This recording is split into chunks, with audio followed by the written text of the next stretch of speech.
And what I decide to put on my show is reflective of who I am, in the same way that what you decide to put out is reflective of who you are as a human. So I have a lot to learn from you, because there's things that will find that that would never reach me, because we're very different people, even if we're in like the same neighborhood, right? You know what I mean? So I definitely feel like that sense of community so important in what we do, because if we don't see that in one another, then like, what's the point?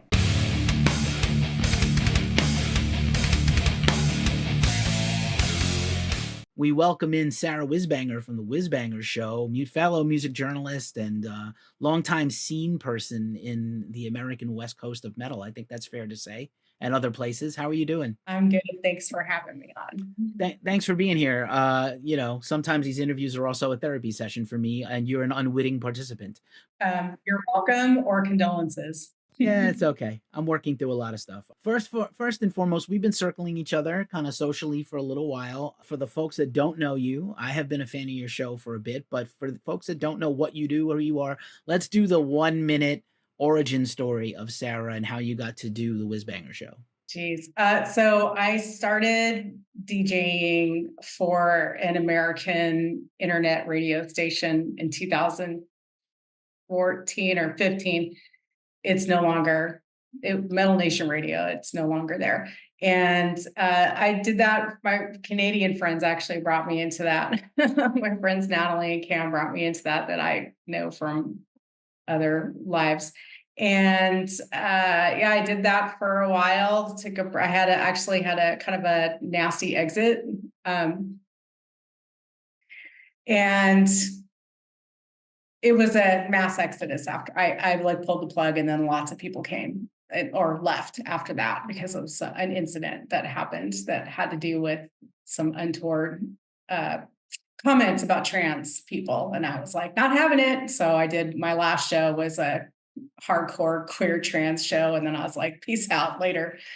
And then I kind of took a break, worked, taught, raised children, just for like a couple of years. But I kept the show, like the socials, live, and I posted, like I still followed bands, I still got promos. So I still kind of like showed up very, like in the shadows a little bit on Facebook.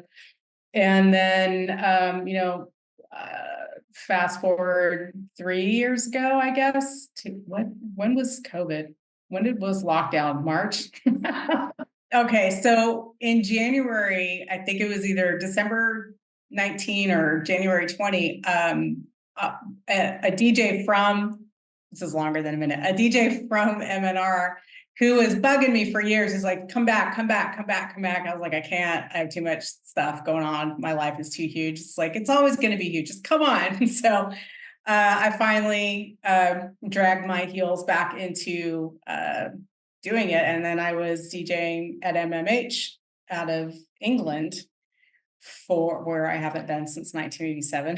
So I was there from the very end of 2019 to the very very beginning of 2020, until I think I figured out the date I left was April. So it's been almost a year since I left. I left on very good terms. I still 100% support the station, 110% support the DJs there, like totally. So, but I just really I felt kind of hemmed in, and I didn't fit. I'm not a good fit for radio. So, not for what I want to do. And so I didn't want the constraints, even though they were kind of minor. I still just didn't want any. So then I started, I took a break, a very short one, and figured out how to find a site that would host, that would handle big podcasts. And that was it. And so I've been doing this now rogue independently since April. I took a break in November, much needed mental health break, just to kind of cool my heels and figure out, exactly what I was doing, because I was still sort of like programming like a DJ. And I really needed to step back and figure out like what what is it that I want to be doing? Why am I doing this? And for whom? And I had some really good there was a lot of introspection that happened in the last few months. And I'm so happy to be doing this again. So Amazing. Thank you for sharing all that. What is it that you're going to be doing going forward? And maybe like, do you have a hint of the format, like what direction you're going to take it in? the format is pretty much the same. I mean, it's about an hour and a half to 2.5 hours, depending on what I'm doing. Every week I have I have the different themes. And so I stick to that because it's kind of keeps me sane. And this week's is the grinding speed edition. So I'm really excited because that's my love. That's like yeah, speed metal and grindcore is kind of where my heart lives and doom, but it's what kind of gives me like the potent energy of life. And so yeah, so themes. So I mean, who knows what's going to happen with Bandcamp? I don't know. I mean, I just checked, is it Bandcamp Friday website, and they're like, stay tuned. So I don't know. I did start doing the Bandcamp Fridays as pre-funk shows so people would have time to listen. I have a YouTube channel, Sara Whizbanger, and I started putting some videos up. I'm a reluctant video person. I don't really like it, but the kids love it. So I would probably do more of those. I really want to have some folks on. I thought it would be fun to do like little 10-minute segments like cribs or some kind of like, two truths, one lie, like things like that. I thought would be really fun to do. And, continuing to do co-host shows. I'm going to have Alicia Cordisco come back again. So as soon as she's kind of settles into her new place in Vermont, and then I'll have her back on, we're going to do a power metal show. We mentioned Neurosis, so David keeps saying he'll come on, but we haven't gotten our shit together about that yet. And so yeah, I mean, that's just co-host, really fun themes. The Banger Blast just hit, and so that's going to be the newsletter, and that's all kinds of fun with Bandcamp codes. And I'm such a nerd. I wrote a Doom crossword puzzle, and that's in the Banger Blast. And then eventually some reviews will be in there. I really want to try and have that be like my main form of communication with folks, with listeners, through email, more so than social media, because that was one of the things I needed to break. I was like, I can't. We've talked about that in the group, in the marketing group. It's like after a while, it's like social media is not only no longer useful, but becomes your enemy. And you're just, it's not sustainable as a reliable place to share things. It's just not, I mean, like my listenership goes up when I send the playlists out to bands, PRs, and labels, because all those people are active on Facebook, and they all follow the Whizbanger show on Facebook, but they don't see what I post because Facebook. So because the algorithm is so I have conflicting. First of all, thank you for unpacking all that. I have many more things to ask as a result of that, and I actually had listened to the Bandcamp episode. I was going to talk strictly just about the future of Bandcamp with you because I thought you had a very good take on it. I think we have similar feelings. I will say I am a social media and digital marketing professional when I'm not doing Ghost Cult, but also because I am a digital marketing expert. It's helped Ghost Cult, but also I'm the first person to tell you the only things you have control of are your mailing list and your website and or your podcast. You have no control over anything else. I do feel like podcasting is like still like a very it's very accessible to everyone, even in a way that social media is not. Even for sharing, podcasts are hugely popular. It's pretty funny. When I was in grad school for advertising, my teacher at the time, 15 years ago, who ended up becoming my mentor and boss at one point after school, had said, I don't think podcasts are going to catch on.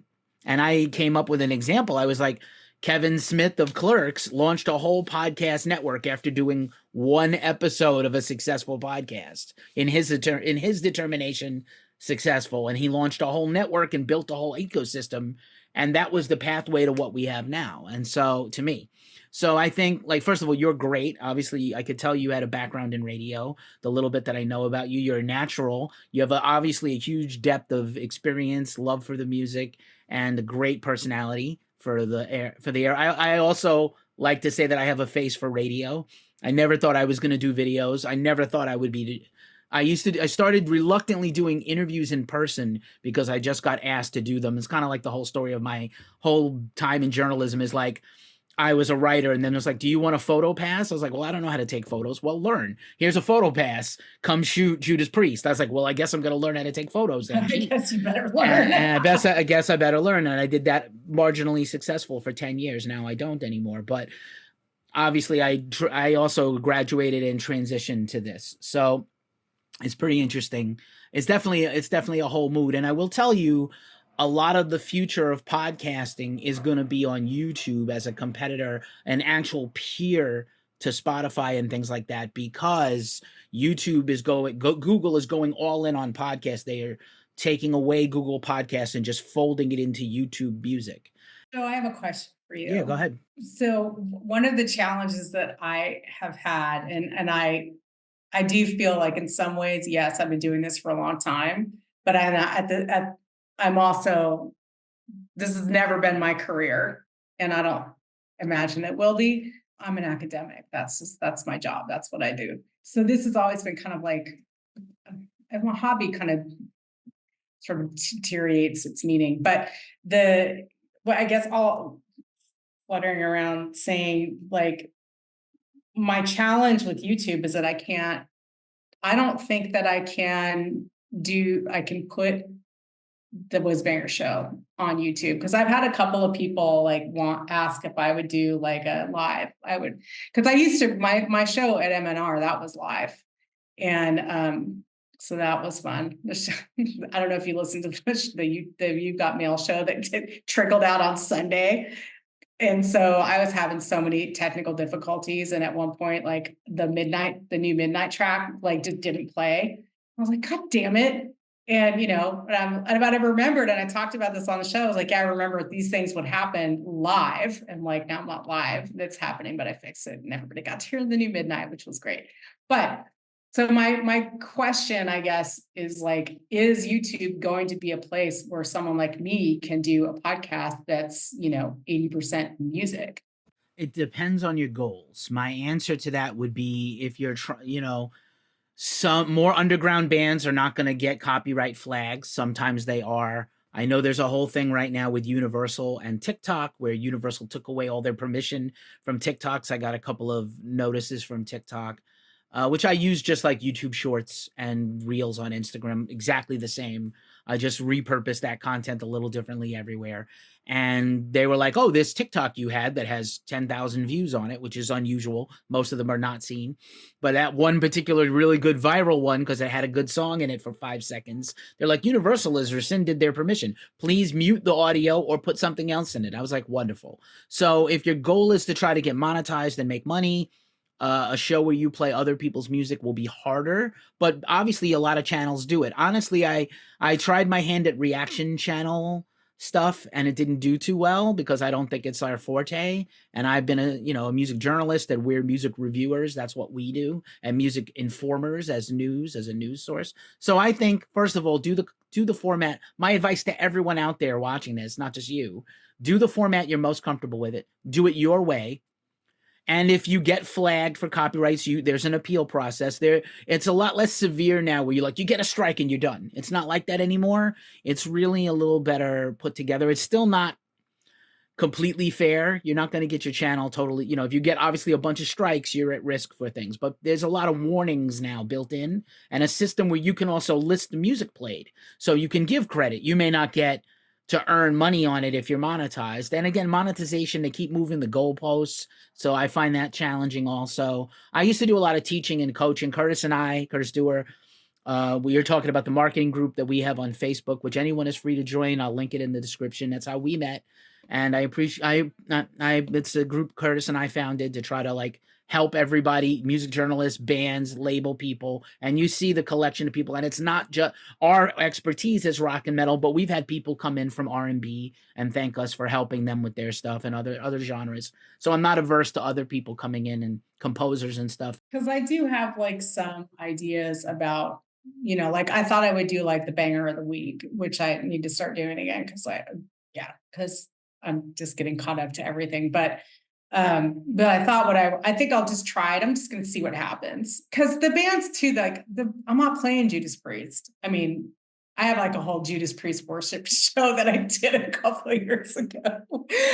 I mean, they're the greatest band in the world, in my opinion. But what I was thinking about doing, maybe I'll just try it, is just do like a banger of the week, do it on YouTube and send it out and just see what happens. But play the music. Because usually I do, but you can't really hear it. And but I think I'm gonna just try it and see what happens. But I have a friend that DJs through Twitch. He does it live. Yeah, that's fair. Again, a lot of YouTubers are doing reactions to videos and songs that are on major labels. A lot of people are playing whole tracks. Even Banger TV. Now, granted, they're humongous. They're the goal, right? They would be the goal. Banger TV or Metal Injection or somebody that huge, much bigger than we are with our few thousand followers. And they've been around for 20 years. This is their 20th anniversary. Yeah. We're around for 11, going on 12, but we really have only done YouTube seriously for 4 of those 11 years. We've had a channel the whole way and just never, we really doubled and tripled down during the worst of the lockdown and everything. And ever since, that's maybe the thing I was going to talk to you about. You talked about taking a break for your mental health, and I've had to take breaks for mental health and physical health and some issues. But, one of the things is there's a grind associated with, obviously we're all expensive hobbyists. Very few people actually make money at doing this. Most people are just do it for the love. Like I said offline, you got to really want this badly. You have to have a purpose, a higher purpose, a love for this. I played in bands for a long time. I think you were also a musician. Do this. Oh, okay. A lot of people do this for a long time and they don't really, like you have to do it for a thing better than gratification, money, a pat on the back, and attaboy. And honestly, labels and PRs, there's some great ones, but some of them kind of treat us like the enemy. They kind of treat us like we're a nuisance, and some people are punishers, and I'm not, but I've been doing this a long time.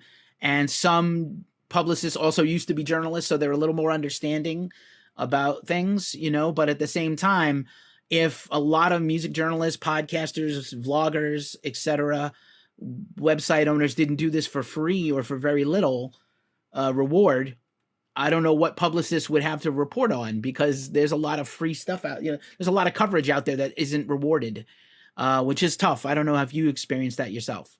I'm fortunate that I can just like call my friends. Like I know people. I'm like, I have friends that are already in bands that I listen to all the time, so I don't really have to deal with that. I also one of the things that came up because I am trying to get on podcasts and get interviewed and kind of get back out there. I want people to listen to the show. I mean, I think I have a really good following, but I want it to be bigger. Because I play a lot of unknown bands, and I really want to like turn people into big fans of bands that I want to be that platform. So that's my way of giving back to the community that literally is the reason I'm alive. So, I mean, I've had a couple of crunchy people, but whatever. It doesn't, there are a couple of people that have like out and out refused to have me on, like, were asked by someone that I'm working with for doing PR for the show. And their response was like, fuck no, she's the competition. And I know that I should probably, like, maybe I should take that as a compliment, but I thought, like, I would love to have anybody on my show. I love having co-hosts. It's so much fun. To me, it's like, I just don't know how any of us could be in competition with one another. For me, like, I get choked up thinking about it because I'm that nerd. But like, honestly, I feel like I'm here because, like, I'm literally here. I'm alive because of heavy music and because of the underground and because of the community that I grew up in. I grew up in the Bay Area. I was a teenager in the 80s. I went to, I grew up going to Ruthie's Inn. Like, that's where I now said literally wrong 3 times.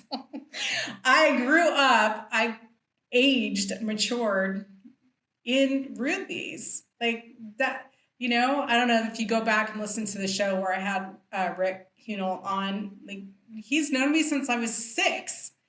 And that show is awesome, by the way. If you just Google Rick Hunel Whizbanger show, it'll come up. It's just like touching and beautiful. And basically what happened was like a couple of people were like, hell no. And it just made me kind of sad, because I feel like I would love to have other podcasters that are doing exactly what I'm doing on the show, because I feel like that's just more people and more exposure for us, and which means it's more exposure for these lovely artists who are sustaining our very being like with their art. Agreed. Yeah, a rising tide raises all ships, or something. And I gladly will come on your show also. I'm very quotable, apparently. And but yeah, I feel the same as you. I on one hand, we are in a we as a news source, we're in a competition against Blabbermouth, Loudwire, Metal Injection, Metal Sucks, the PRP, the Pit. There's a million of them, but I feel like everybody's a little bit different than the others. Nobody's exactly the same.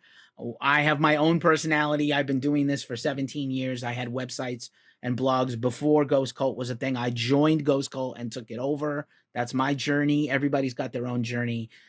I'm sad that anybody just blatantly said no to you. Well, what makes it really interesting too is that we're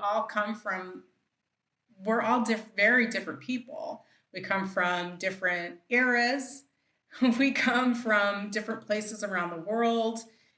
Our genders are not all the same.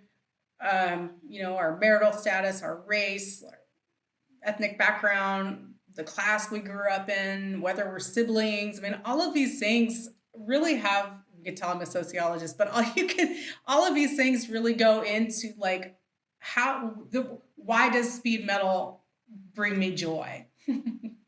Right? And like, why does doom bring me joy? Why can I I turn the yoga down with Yoga with Adrian and I crank up Candlemass and that or Om or something like that. And that's what I listen to when I do yoga, because it centers me, and like, but why that's true for me has everything to do with like who I am as like this layered human, and what I decide to put on my show is reflective of who I am, in the same way that what you decide to put out is reflective of who you are as a human. So I have a lot to learn from you, because there's things that you will find that that would never reach me, because we're very different people, even if we're in like the same neighborhood, right? You know what I mean? So I definitely feel like that sense of community is so important in what we do, because if we don't see that in one another, then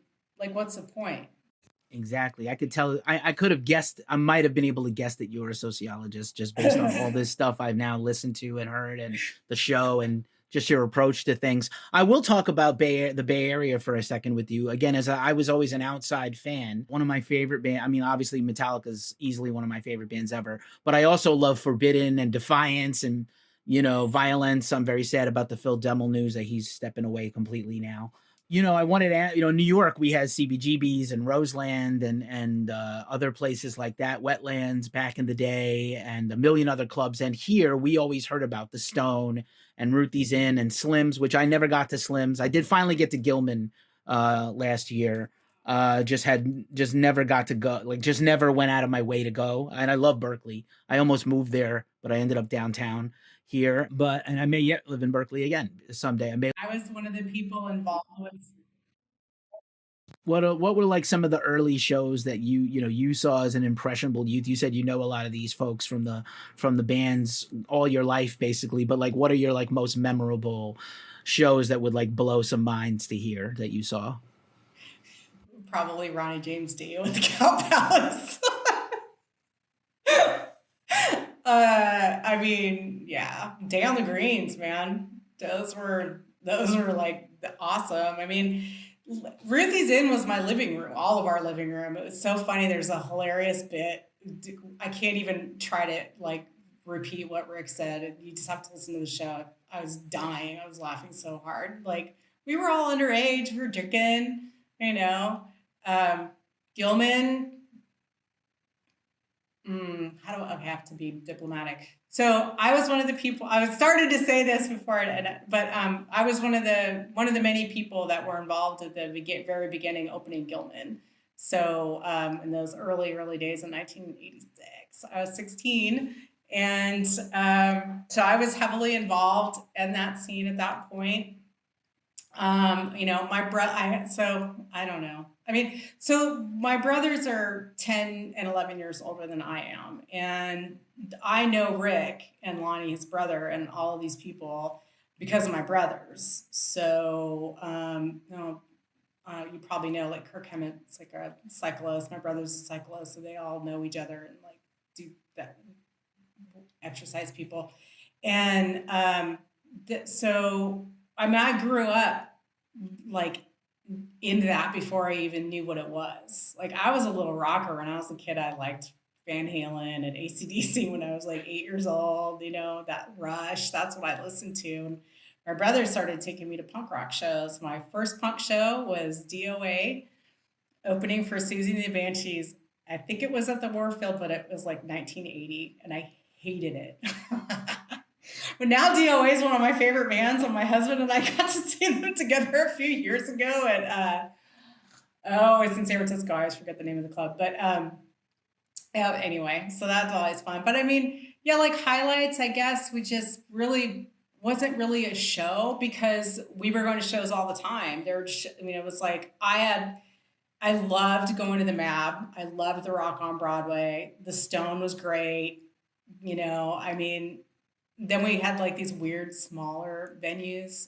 You should listen to the Boneless One show also. I'll give you the link. So those guys, Troy Takaki actually taught me how to skateboard when I was 15. He says he doesn't remember, but he does tell a memory about me, which he thought I would be embarrassed about, but I totally wasn't. It's on the show. And Max Fox, I know Max because of my brothers. Max has known me since I was 5. So for me, it was like, I can't tell you what my first record was or my first, my memorable concert, because it was really just like, that was my life. It was like immersion study. It was just full on, like, that was who we were. None of us knew. We didn't think of like, when like Death Angel they were like my age, It's like they couldn't even place, they had to like come in that some of the clubs play and get the fuck out because they were all like 12, So it just didn't seem like we were doing anything but living. It just didn't seem like a big deal. That's why when you ask me, it's like, well, seeing Dio or seeing Judas Priest or seeing Motorhead. I saw Motorhead. And yeah, I'll send you a couple of shows. So Mark DeVito, who's one of my oldest and dearest friends I've known we've known each other since we were like 11 and 12. He does the art for Metallica and Forbidden and Testament, and he did the art for Motorhead up until Lemmy died. And he came on the show too, so I'll send you that link. But he and I went to see Motorhead in like 1984 at the Keystone Berkeley. So when you ask me these questions, I'm like, well, I remember seeing Motorhead, or I remember seeing Dio, or I remember going to Day on the Green, because those were like the memorable concerts. Going to the Ruthies was like, that's what I just did, That was a Tuesday for you. Exactly. And now, of course, I'm like, holy shit, That's how we were with CBGBs. I went all the time. Exactly. And then I played there a ton of times, and then I went to see other bands there. And then I got to headline there a couple of times, and I was like, it's like no big deal. And now it's gone, and people are like, oh my God, you were at CBGB's? I was like, I've seen a few shows at CB's. I saw the Lunatics there. I have a Lunatics story. I saw the Lunatics and White Zombie as kind of like a art punk band open up for... What's the label festival thing they do in New York City every year, and all the bands play at like the different clubs? CMJ, yeah. Is that what it is? Yeah, it used to be like a radio thing. Yeah, I saw. So I lived there. I lived in New York City. I kind of back and forth because my dad's from New York, but I lived there in '91. There's so many good things. The Bay Area is a lot more than just Metallica and Exodus. I was going to say, I'm sure you saw Bailoff perhaps live in your preteen years. Oh, of course. Was he really a maniac? Like he seems like he was a maniac. It was wild. We all were. We all did crazy dumb shit. He He was very nice, but he did used to her. So Ruthie's in the the bathroom. I don't know what the lavatory for the male gender was, but the ladies' room, whatever. No, I don't think anybody paid attention. But he used to go, so he would go running in there, and it had this big steel door that like didn't actually close all the way. And he would rip it open, and he would run in and start screaming, and then he'd like pound all the stall doors until they would open, and then he would like scream, then he'd like run out. He was wild, but I mean, what are you gonna do with all that untapped energy? He was a good person, though. Nobody will ever say anything untoward about Paul Bailoff, except for that he was out of his fucking mind. But like, not one bad thing, nothing, because he was a good person, you know. It just was nuts. You can rage and still be a good person. That's some advice out there for the younger generation. You can party and be wild and jump off of bars and dance on tabletops and thrash Pop on out people's and heads. still be a good person, not be a dickhead. That's my word. I'm sticking by that. So just as we start to wind this down, I want to give you back the rest of your day.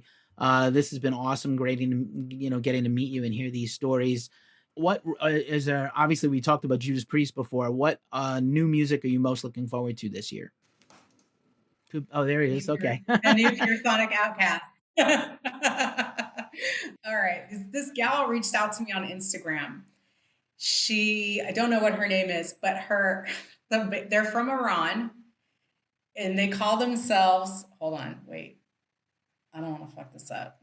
I want to do them justice. Hang on a second. I got to like diminish our window so I can go look at this.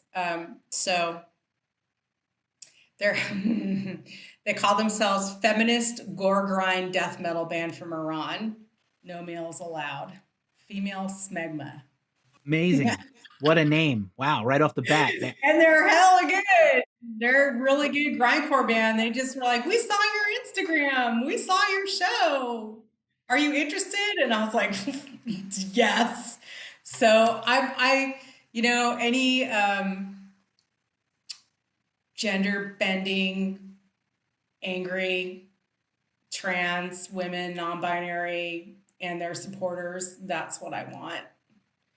I always look forward to boundary pushing, like more than anything. And I would like to see a resurgence of anarchist metal. But I mean, I don't want to there's all kinds of stuff coming down the pipeline that I'm really interested in. I'm excited about. The new Rotting Christ is coming out in May. I've heard it, and it's every bit as amazing as you would expect from them. So good. The new Midnight is cracking. That's coming out like next month. It's great. Yeah, I mean, like there's always a lot of really good music. I mean, there's so much coming at us. It's just all, another reason to like support other podcasters doing what I'm doing, because it's like I don't have the bandwidth. I have so much music, I couldn't listen to it in my lifetime. And I have to sift through things, and I actually made a decision that I'm only going to play music that I absolutely love. Because, I have played bands that are like, maybe they're not a good fit, or it's not really for me. It's not bad. Sometimes you don't like something, you don't like it. But I can't even do that anymore. I'm really hoping that Animal School Bus keeps going. That kid's got to be 10 now, and so I'm hoping that she continues. And yeah, there's a little Animal School Bus on the show this week. Solicitor from Portland/Seattle. I'm really hoping. Well, they've got some new stuff that they're doing. Savage Master is doing new stuff. I mean, everybody's in the studio, everybody's working, and I can't wait.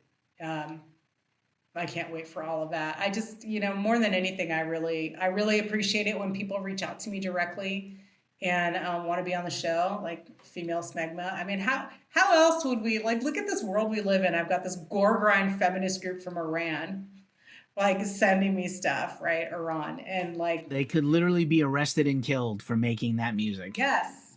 That's the band you want to support the absolute most. And I'm proud to say More that bands we've like always been them. more Bands bands like like them. them. We've been a Yeah. very inclusive business, and we've been a very inclusive group of covering artists from all spectrums, and we're here for it. And I appreciate I'm that you here are for the too. I appreciate your anti-fascism. story earlier about your origin story and taking a personal stand on things. We don't allow any prejudice or homophobia or transphobia here, and fuck right off if you do. And that's just been who we are, and we're not going to shy away. We're not going to apologize for it.